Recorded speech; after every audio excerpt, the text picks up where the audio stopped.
अरविंद केजरीवाल एक ऑटो वाले के घर जाके उन्होंने खाना खाया है कि भारतीय जनता पार्टी से कब कौन उम्मीदवार किस विधानसभा से चुनाव लड़ेगा। जो जिन सांसदों के टिकट काटे गए हैं दिल्ली विधानसभा में चुनाव लड़ाया जाएगा। नमस्कार, मैं दीपक शर्मा। आज दी डेमोक्रेसी में कुछ ऐसी स्टोरी डेमोक्रेसी से रिलेटेड बताने जा रहा हूं। जी हां, आज मैं बात करूंगा आने वाले दिल्ली विधानसभा चुनाव के बारे में। दिल्ली विधानसभा चुनाव जो अभी कुछ समय में होने वाला है, जिसके लिए सभी पार्टियों ने अपनी अपनी तैयारियां भी कर दी हैं। इवन आम आदमी पार्टी जो समय पे सत्ता में है, उन्होंने अपने 70 विधानसभा पे प्रत्याशी भी उतार दिए हैं। दूसरी पार्टी कांग्रेस ने भी 21 विधानसभाओं पे प्रत्याशी उतार दिए हैं। अब हम बात करते हैं भारतीय जनता पार्टी की। उनके उम्मीदवार, उनकी पार्टी से लड़ने वाले जितने भी उम्मीदवार हैं, सब अपनी अपनी जुगाड़ में लगे हुए हैं, सब अपने अपने सेटिंग में लगे हुए हैं कि उनको चुनाव कहां से लड़ना है, कैसे लड़ना है, उनको टिकट कब मिलेगा। सब लोगों की, इवन विपक्ष के जो नेता हैं, उनकी भी भारतीय जनता पार्टी की लिस्ट का इंतजार है कि वो कब दिल्ली की 70 विधानसभाओं पे अपने प्रत्याशियों की घोषणा करते हैं। जी हाँ, तो आप भी इस चीज के बारे में उत्सुक होंगे, जानना चाहते होंगे कि बीजेपी की लिस्ट कब आ रही है, भारतीय जनता पार्टी की लिस्ट कब आ रही है और वो कब अपने 70 विधानसभाओं पे उम्मीदवारों का नाम घोषित करने जा रहे हैं। तो अगर आप ये सब चीज जानना चाहते हैं तो लगातार इस वीडियो को मेरे साथ लास्ट तक देखते रहिए। लास्ट तक आपको इस वीडियो को देखना होगा, तब मैं आपको पूरे विश्लेषण के साथ पॉइंट टू पॉइंट विधानसभा वाइज बताऊंगा कि बीजेपी कब अपने उम्मीदवारों की घोषणा कर सकती है। नमस्कार। तो हम शुरू करते हैं सबसे पहले आम आदमी पार्टी के बारे में। जैसे कि आपको पता है कि आम आदमी पार्टी इस समय पे लगातार अरविंद केजरीवाल कहीं ना कहीं फील्ड में लगातार जनता के बीच में अपनी बात रखते हुए नजर आ रहे हैं। उनके जिस तरीके से वीडियोस आते हैं, जिस तरीके से उनके आम आदमी पार्टी का सोशल मीडिया पे प्रचार चल रहा है, लगातार कैंपेनिंग चल रही है। अतिशी जो इस समय दिल्ली की सीएम है, यानी कि सीएम हैं, बनाई गई हैं, क्या रीजन रहा है ये सबको पता है, ये मुझे बताने की जरूरत नहीं है। कैसे केजरीवाल जेल गए, कैसे संजय सिंह जेल गए, कैसे मनीष सिसोदिया जेल गए। अभी फिलहाल में एक बहुत बड़ा चेहरा कह लो या सोशल मीडिया के इन्फ्लुएंसर कह लो या आईएएस कोचिंग चलाने वाले अवध ओझा के लिए ले लो, जो अभी आम आदमी पार्टी में फिलहाल में आम आदमी पार्टी में शामिल हुए हैं। आम आदमी पार्टी में शामिल भी होते हैं और अवध ओझा के लिए सीट भी कौन सी दी जाती है, इस बारे में भी सबसे बड़ा लोग इस चीज में सोच के रह गए। क्योंकि जिस सीट से आम आदमी पार्टी से अवध ओझा लड़ रहे हैं, उस सीट पे वो सीट मनीष सिसोदिया की है, यानी कि पटपड़गंज सीट की मैं बात कर रहा हूँ। अब मनीष सिसोदिया दूसरी सीट से लड़ेंगे, अवध ओझा उस सीट से लड़ेंगे। इसी दौरान अरविंद केजरीवाल जगह जगह जनता में जाके, अभी आपने एक वीडियो उनका देखा होगा कि एक ऑटो वाले के घर जाके उन्होंने खाना खाया है। ऑटो वाले के साथ उन्होंने दिखाया है कि मैं एक आम आदमी हूं और मैं आम आदमी की तरह ही रहता हूं। मैं आज भी मुख्यमंत्री होने के बावजूद भी, मुख्यमंत्री रहने के बावजूद भी, एक पार्टी का फाउंडर होने के बावजूद भी मैं एक आम आदमी हूं। बहुत अच्छी बात है। तरह तरह के लोगों के सोशल मीडिया पे कमेंट आते हैं, रिव्यूज आ रहे हैं कि आम आदमी पार्टी अरविंद केजरीवाल क्या कर रही है। इसी दौरान पार्टी की लिस्ट आने के लिए होती है और चुनाव का अभी डेट भी डिसाइड नहीं है, चुनाव की अभी तारीख भी तय नहीं है। अरविंद केजरीवाल की पार्टी यानी आम आदमी पार्टी ने अपने 70 विधानसभाओं के लिए प्रत्याशियों का ऐलान भी कर चुकी है। तो भाई उसी की देखा दुनिया कांग्रेस पार्टी भी पीछे क्यों रहेगी, क्योंकि कांग्रेस भी सत्ता में रह चुकी है दिल्ली के अंदर। तो कांग्रेस ने भी अपने 21 प्रत्याशियों का ऐलान कर दिया, 21 प्रत्याशियों के लिए फील्ड में उतार चुकी है, यानी कि 21 प्रत्याशियों की घोषणा कर चुकी है।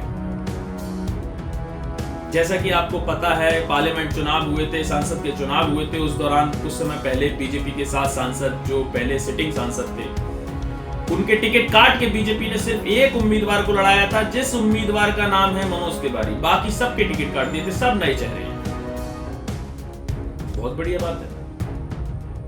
लेकिन सबकी इस समय निगाहें हैं कि भारतीय जनता पार्टी की 70 विधानसभाओं पे उम्मीदवार कब उतारेगी पार्टी हाईकमान, पार्टी की कैबिनेट बैठक कब होगी और 70 विधानसभाओं के प्रत्याशियों के नाम का चयन कब होगा और ये लिस्ट जो है कब आ रही है। तो मैं आपको बताता हूं, एक बड़े नेता से बात होने के बावजूद सूत्रों के मुताबिक जो मुझे अभी इंफॉर्मेशन मिल रही है कि इसी वीक के अंदर दिल्ली कैबिनेट मीटिंग का विस्तार हो सकता है। दिल्ली कैबिनेट मीटिंग होने वाली है इस हफ्ते के अंदर, आगामी जो आ रहा है वीक, इसमें दिल्ली कैबिनेट की मीटिंग होगी। दिल्ली बीजेपी की दिल्ली कैबिनेट की मीटिंग होने वाली है और उस मीटिंग के दौरान पार्टी विधानसभा के उम्मीदवारों का चयन करेगी।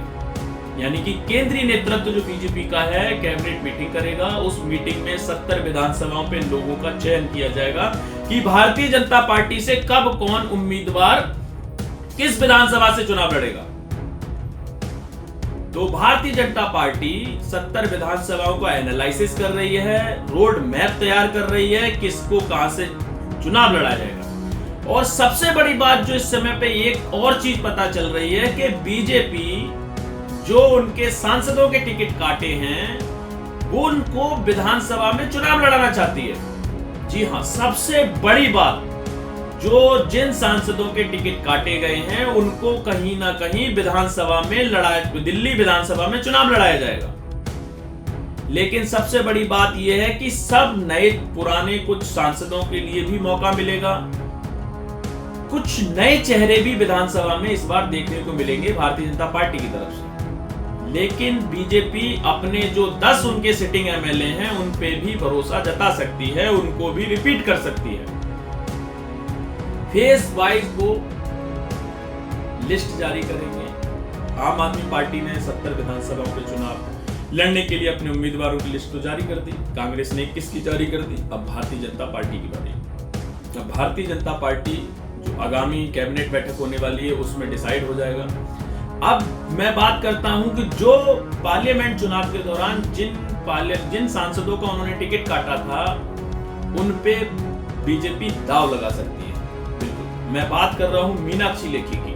मीनाक्षी लेखी सांसद भी थी, केंद्र में मंत्री भी थी, उनका टिकट काट दिया था। उन पे जहां से जहां तक जो सूत्र लग रहे हैं, चुनावी जानकार बताते हैं, यानी कि राजनीति के जो जानकार हैं, बीजेपी मीनाक्षी लेखी पर दाव लगा सकती है। दूसरी बात, मैं रमेश बिधुड़ी की बात कर रहा हूं जिनका पार्लियामेंट से टिकट काट दिया था। बीजेपी उन पर भी दाव लगा सकती है, उनको भी विधानसभा से चुनाव लड़ा सकती है। कई सारे ऐसे चेहरे, हर्षवर्धन हो, हंसराज हंस हो, इन लोगों का भी नाम कहीं ना कहीं चुनाव इन्हें भी लड़ाया जा सकता है।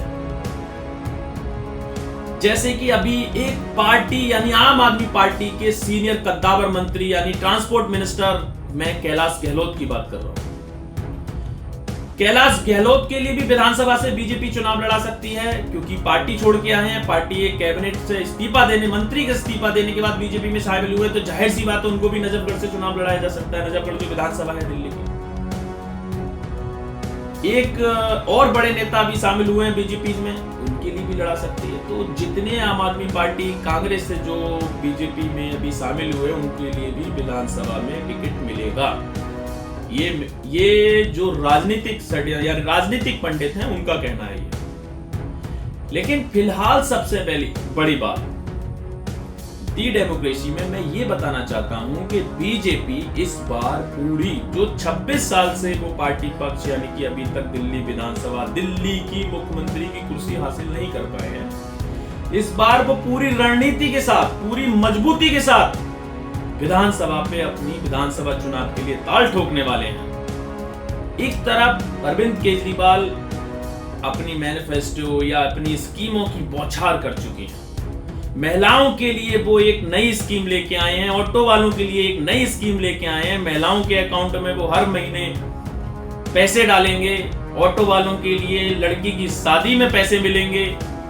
जबरदस्त उन्होंने लोभ लोभावन बातें जो एक चुनाव के समय पर हर पार्टी देती है, वो ऑलरेडी अरविंद केजरीवाल दे चुके हैं।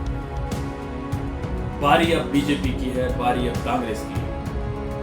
लेकिन फिलहाल सबसे बड़ा सवाल ये था कि बीजेपी की लिस्ट कब आएगी। तो मैं आपको बता दूं कि बीजेपी की आगामी सप्ताह में होने वाली कैबिनेट मीटिंग में फैसला हो जाएगा और बहुत जल्द विधानसभा की लिस्ट आने वाली है। बीजेपी से कौन किस विधानसभा से प्रत्याशी होगा, बहुत जल्द इस चीज के बारे में फैसला हो जाएगा। अगले सप्ताह होने वाली कैबिनेट मीटिंग में ये फैसला हो सकता है, जो कि एक सूत्रों से जानकारी मिल रही है। क्या रहेगा विधानसभा का माहौल, क्या रहेगी विधानसभा की क्रोनोलॉजी, क्या बीजेपी की एंटी इनकम्बेंसी, किस तरीके से दिल्ली की कुर्सी पे काबिज हो पाएगी बीजेपी, या अरविंद केजरीवाल की राजनीति, अरविंद केजरीवाल का मुख्यमंत्री पद से हटना, एक महिला को सीएम बनाना, क्या उनकी ये राजनीतिक स्टंट काम आएगा?